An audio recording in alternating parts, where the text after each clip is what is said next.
नमस्कार। Chemistry class में आप सभी का बहुत बहुत स्वागत है। आज हम इस केमिस्ट्री क्लास में क्लास 11th की इस केमिस्ट्री पढ़ेंगे। आज हम क्लास 11th की केमिस्ट्री और इस लेक्चर में जो अपना चैप्टर चल रहा है वो चैप्टर नंबर 8 है और अपना लेक्चर नंबर 3 होगा, है ना। बहुत ही मजा आने वाला है इस चैप्टर के अंदर। थोड़ा शांति बनाए रखें और बड़े ध्यान से देखें, है ना। इस चैप्टर में आगे बढ़ते हैं और बहुत ही इंपॉर्टेंट टॉपिक है ये, इलेक्ट्रॉनों का विस्थापन। मैंने पिछले लेक्चर में बताया था इलेक्ट्रॉनों का विस्थापन। और आज हम क्या होता है ये बंधों का विखंडन, ये सब मध्यवर्ती है। ये जब रासायनिक अभिक्रिया होती है तो इस समय हम उस समय हम क्या करते हैं, मध्यवर्ती का उपयोग करते हैं। मध्यवर्ती होते क्या हैं, क्या होते हैं मध्यवर्ती, पढ़ते हैं हम। सबसे पहले मध्यवर्ती को जानते हैं, ये क्या होते हैं मध्यवर्ती।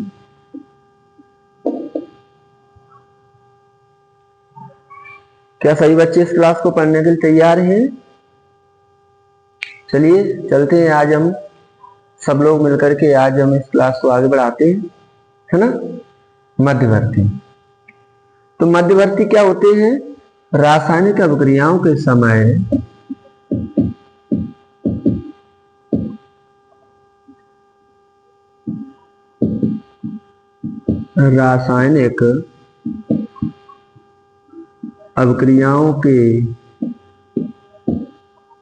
रासायनिक अभिक्रियाओं के समय मध्य में बनने वाले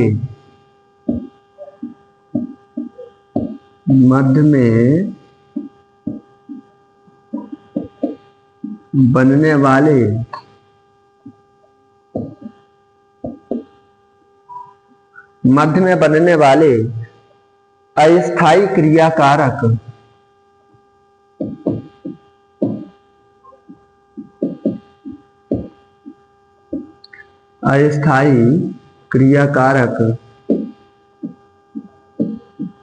मध्यवर्ती कहलाते हैं।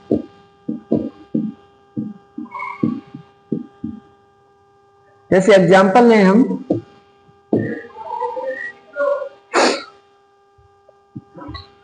जैसे एग्जाम्पल ले लेते हैं हम CH3Cl। इस अभिक्रिया को हम तोड़ते हैं तो किसमें टूटेगा, ये CH3 पॉजिटिव, है ना, और Cl नेगेटिव। अब ये किस प्रकार से टूटा, ये क्या है, ये है तुम्हारे अभिकारक या हम क्रियाकारक बोल सकते हैं। ये क्या है, तुम्हारे उत्पाद बने हैं, है ना। तो इनके बीच में जो मध्यवर्ती होंगे, मध्यवर्ती क्या होते हैं देखते, कोई भी अभिक्रिया डायरेक्ट नहीं टूटती।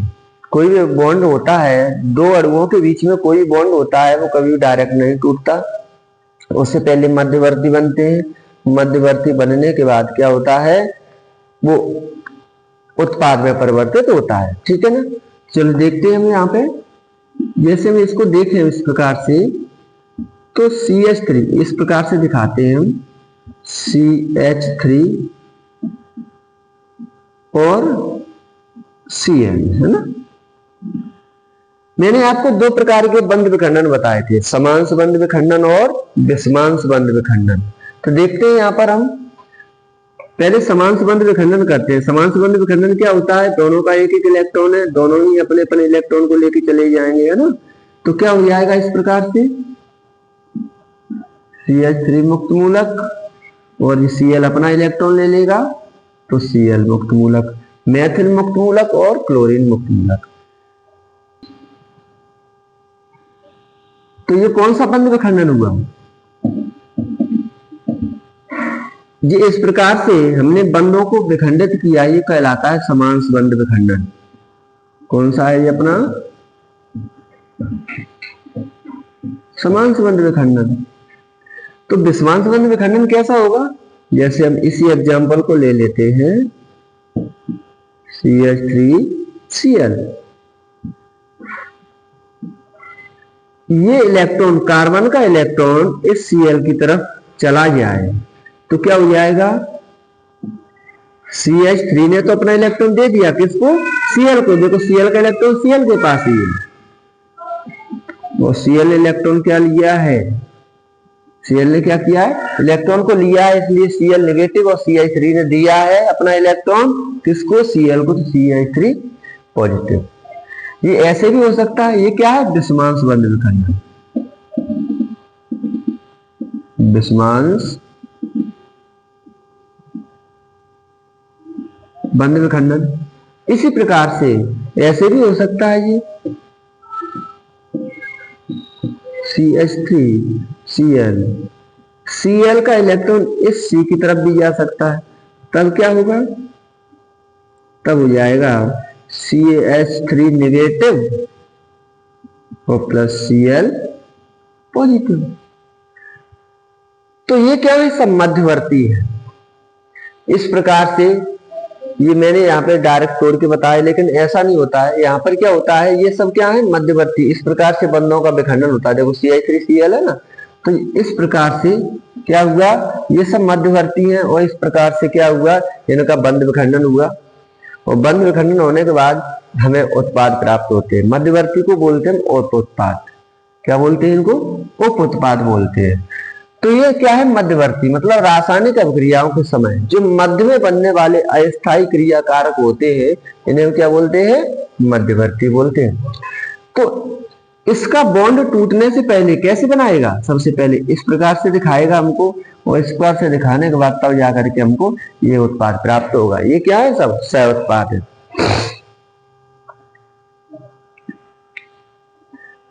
कितने प्रकार के मध्यवर्ती होते हैं देखते हैं, यहाँ पर मध्यवर्ती के प्रकार देखते हैं।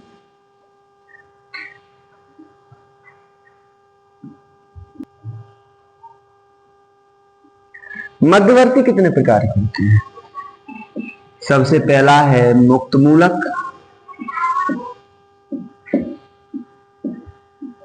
सबसे पहले मुक्त मूलक को देखते हैं, फ्री रेडिकल। फ्री रेडिकल क्या होता है, मुक्त मूलक क्या होता है, इसको देखते हैं। सबसे पहले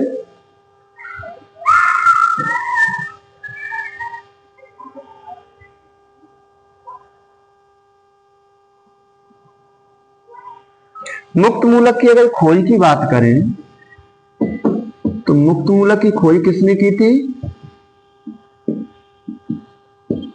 पेनेक एंड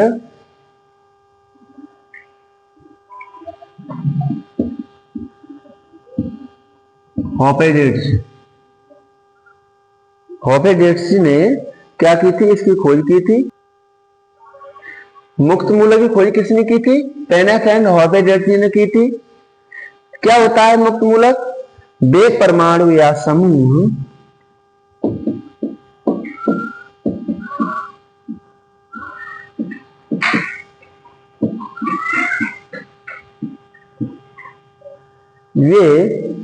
या समूह जिनमें एक अयुग्मित इलेक्ट्रॉन,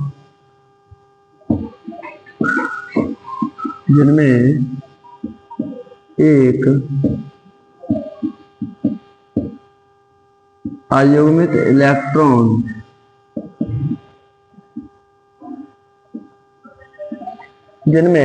एक अयुग्मित इलेक्ट्रॉन होता है,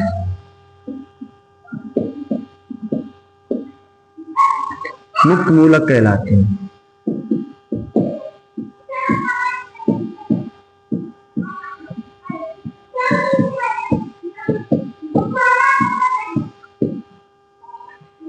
क्या होते हैं मुक्त मूलक, वे परमाणु या समूह जिनमें अयुग्मित इलेक्ट्रॉन होता है, क्या कहलाते हैं, मुक्त मूलक कहलाते हैं। एग्जाम्पल देखते हैं, Cl2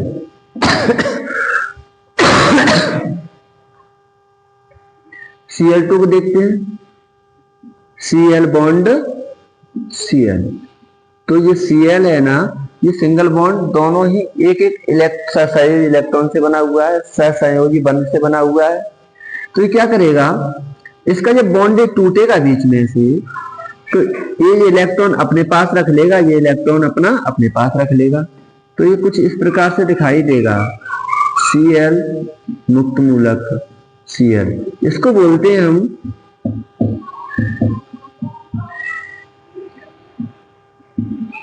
क्लोरीन मुक्त मूलक।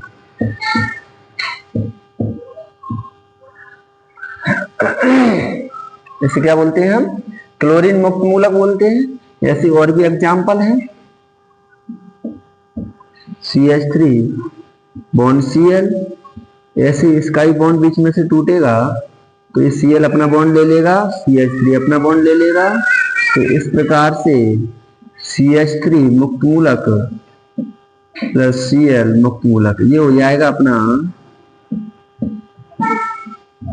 मेथिल मुक्त मूलक, और ये हो जाएगा अपना क्लोरीन मुक्त मूलक, है ना। ये होते हैं तुम्हारे मुक्त मूलक। क्या होते हैं, वे परमाणु या समूह जिनमें एक अयुग्मित इलेक्ट्रॉन होता है। देखिए ये सब क्या है, जो हमको दिखाई दे रहा है मुक्त मूलक, ये अयुग्मित इलेक्ट्रॉन ही तो है, मतलब एक इलेक्ट्रॉन। युग्मित इलेक्ट्रॉन मतलब इलेक्ट्रॉन का जोड़ा, ये अयुग्मित है मतलब जोड़े में नहीं है।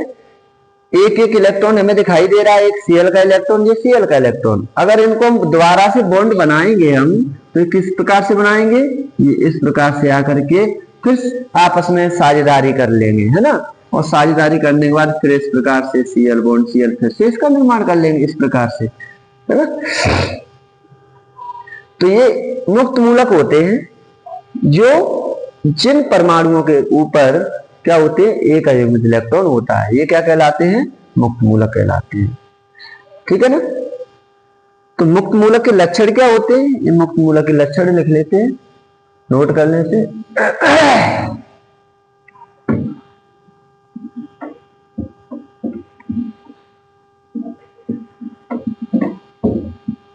मुक्त मूलक के लक्षण,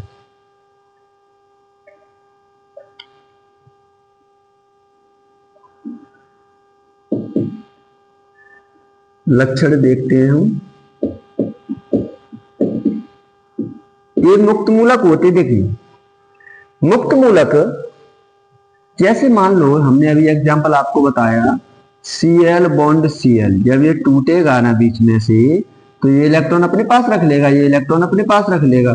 तो Cl मुक्त मूलक और प्लस Cl मुक्त मूलक के रूप में दिखाई देगा हमको। या दूसरा एग्जांपल ले सकते हैं हम, CH3 बॉन्ड Cl, इस प्रकार से ये भी मुक्त मूलक के रूप में टूटेगा तो किस प्रकार से दिखाई देगा हमें, CH3 मुक्त मूलक और Cl मुक्त मूलक।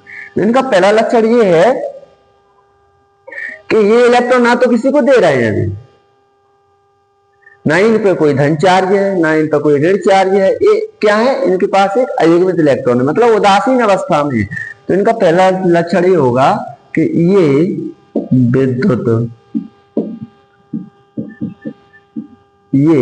विद्युत उदासीन होते हैं। पहला लक्षण क्या होगा, ये विद्युत उदासीन होते हैं। दूसरा होगा, इनमें कौन सा बंध विखंडन हो रहा है बताओ, इसने इलेक्ट्रॉन अपना ले लिया, इन्होंने अपना इलेक्ट्रॉन ले लिया, मतलब दोनों ने ही अपना अपना इलेक्ट्रॉन ले लिया। तो विषमांश हो रहा है कि समांश, मतलब इलेक्ट्रॉनों को समान भागों में बांटा जा रहा है। सहसंयोजी बॉन्ड है, एक एक इलेक्ट्रॉन से बना हुआ है, तो एक एक इलेक्ट्रॉन से बना हुआ है, समान भागों में इलेक्ट्रॉन बट जाए, इसने अपना ले लिया, इसने अपना ले लिया, तो समान भागों में तो बटे। तो इसमें जो बंध विखंडन होता है वो कौन सा होता है, समान बंध विखंडन। तो इसमें कौन सा दूसरा लक्षण क्या होगा, ये समान संबंध विखंडन से बने होते हैं। ये समान संबंध विखंडन से बने होते हैं। तीसरा लक्षण क्या होगा इसका,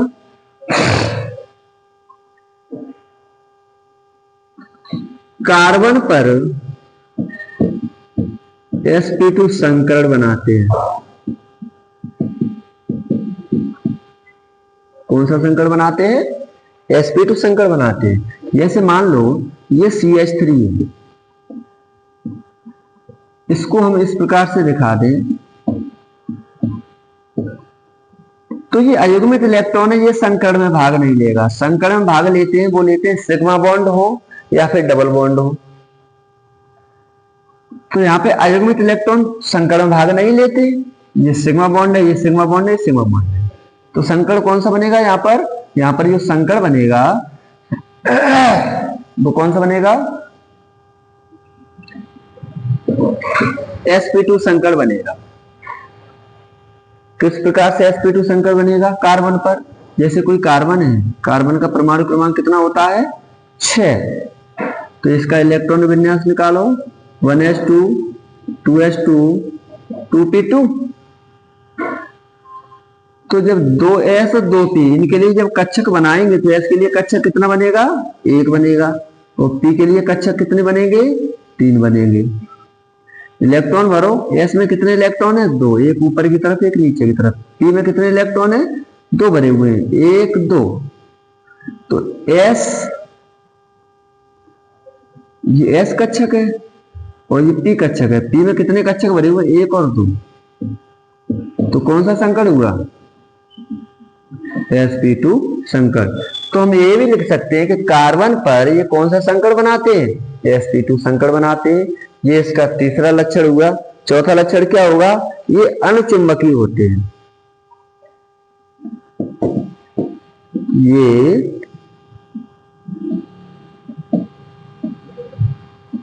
ये अणुचुंबकीय होते हैं।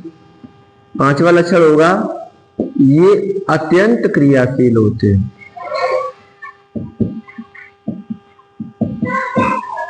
ये क्या होते हैं? अत्यंत क्रियाशील होते हैं। मतलब ये किसी से क्रिया करते हैं तो बहुत ही जल्दी क्रिया, मतलब बहुत ही जल्दी से फास्ट क्रिया करते हैं। मतलब ये मुक्त मूलक होते हैं। ये क्या होते हैं? अत्यंत क्रियाशील होते हैं। ठीक है ना?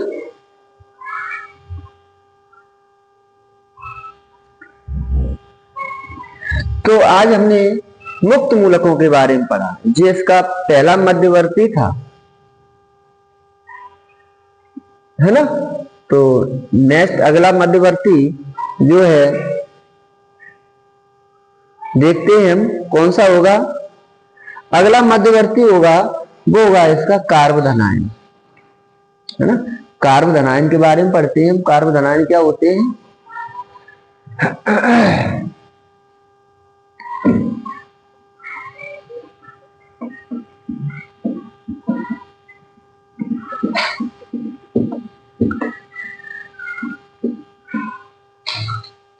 अगला मध्यवर्ती है वो कौन सा है? कार्बोधनायन, या हम कार्बोकैटायन भी बोल सकते हैं। कार्बोधनायन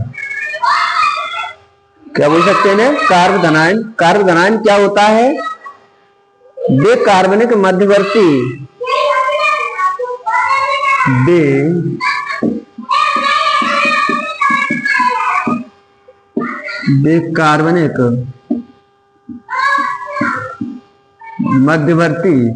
वे कार्बनिक मध्यवर्ती जिसके किसी कार्बन पर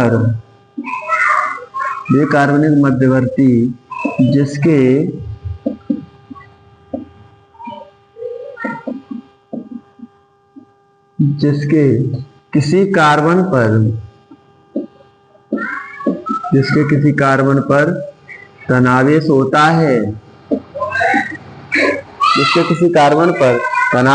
है, तथा उसमें 3 बंध युग्म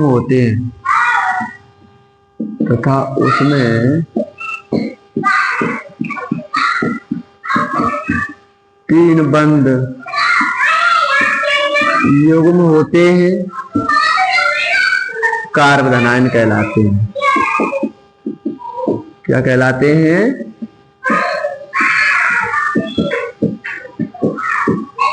कार्बोधनायन कहलाते हैं।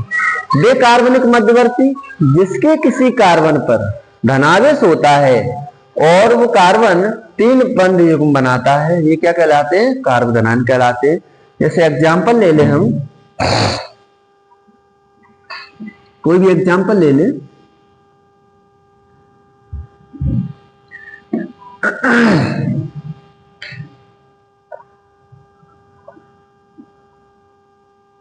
CH3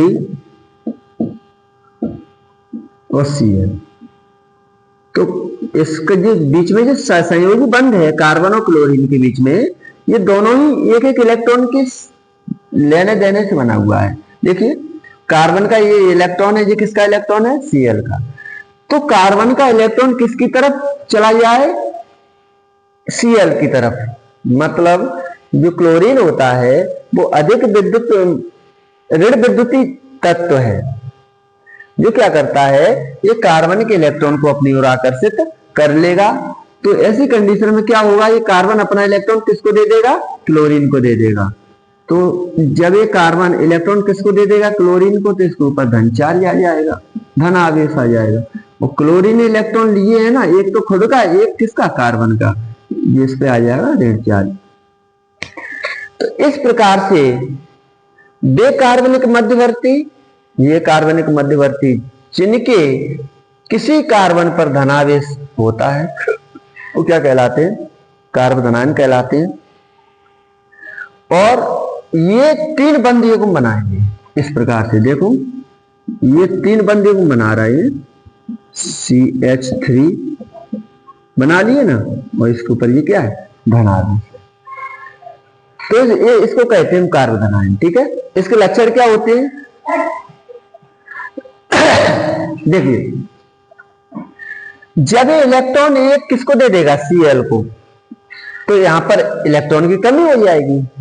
देखिए किसी कार्बन पर इलेक्ट्रॉन है, अपना अष्टक पूर्ण किए हुए पहले से 8 इलेक्ट्रॉन से, और उसमें से एक इलेक्ट्रॉन निकाल करके किसी को दे दे, मतलब दान कर दे, तो वो धनावेश आएगा ना उस पर, क्योंकि इसने इलेक्ट्रॉन क्या कर दिया? दे दिया, सामने वाले को दे दिया। तो इस कार्बन के ऊपर धनायन तो आ गया, लेकिन उसके पास इलेक्ट्रॉनिक क्या हो गई? कमी हो गई।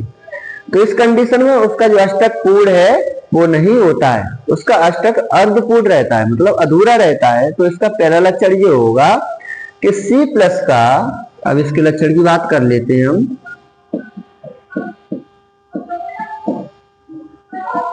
पहला लक्षण ये है C+ का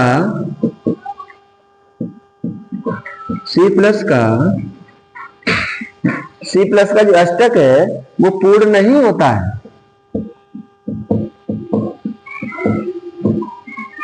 इसका अष्टक जो है पूर्ण नहीं होता है। इसके पास कितने इलेक्ट्रॉन रहेंगे बताओ? देखिए कार्बन हाइड्रोजन के बीच में एक इलेक्ट्रॉन, ये एक इलेक्ट्रॉन, यहाँ पर भी एक इलेक्ट्रॉन, एक इलेक्ट्रॉन, एक इलेक्ट्रॉन, एक इलेक्ट्रॉन, मतलब संयोजी बंध जो बने हैं ना कार्बन हाइड्रोजन के बीच में, टोटल इलेक्ट्रॉन कितने हो गए? 1 2 3 4 5 6। तो अष्टक पूर्ण करने के लिए कितने इलेक्ट्रॉन चाहिए? 8। अब 8 इलेक्ट्रॉन आए कहां से? इसने तो इलेक्ट्रॉन किसको दे दिया? Cl को दे दिया, है ना। 2 इलेक्ट्रॉन, तो एक इलेक्ट्रॉन खुद का, एक Cl का, ये बॉन्ड टूट करके Cl के पास चला गया, तो इसका तो अष्टक अधूरा रह गया, अष्टक पूर्ण नहीं है। तो इसके पास C+ का अष्टक पूर्ण नहीं होता है, तो इसके पास केवल कितने इलेक्ट्रॉन रहते हैं?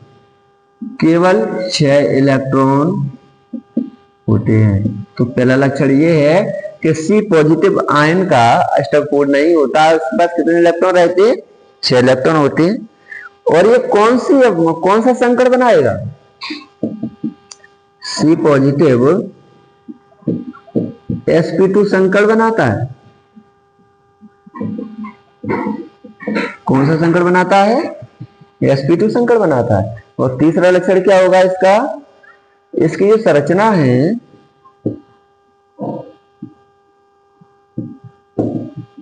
इसकी संरचना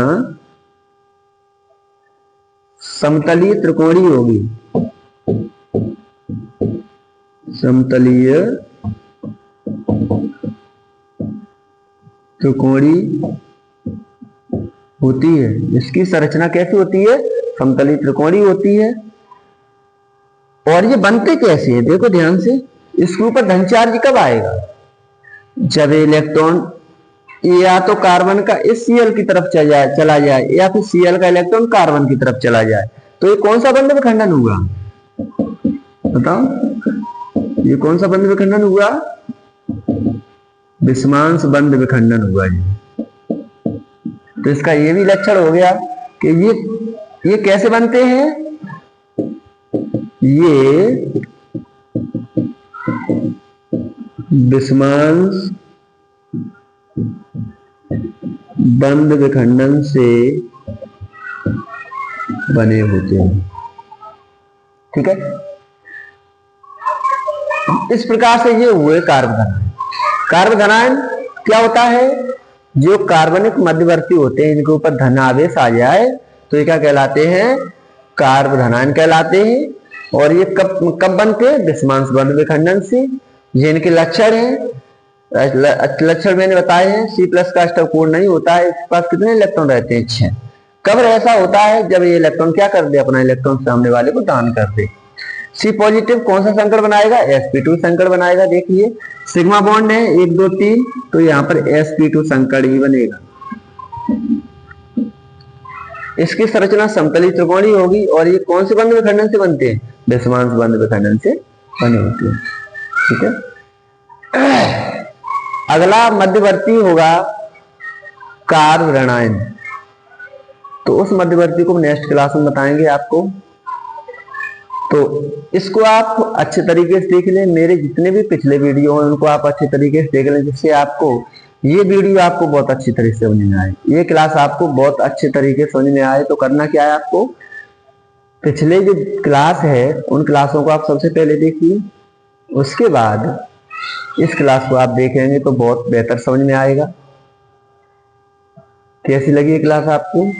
कमेंट बॉक्स में हमें जरूर अवगत कराएं, जरूर बताएं हमें, जिससे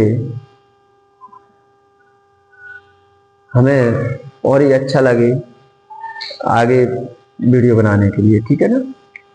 तो इस क्लास को अधिक से अधिक संख्या में शेयर करें अपने साथियों को और चैनल को सब्सक्राइब कर लें। थैंक यू, धन्यवाद।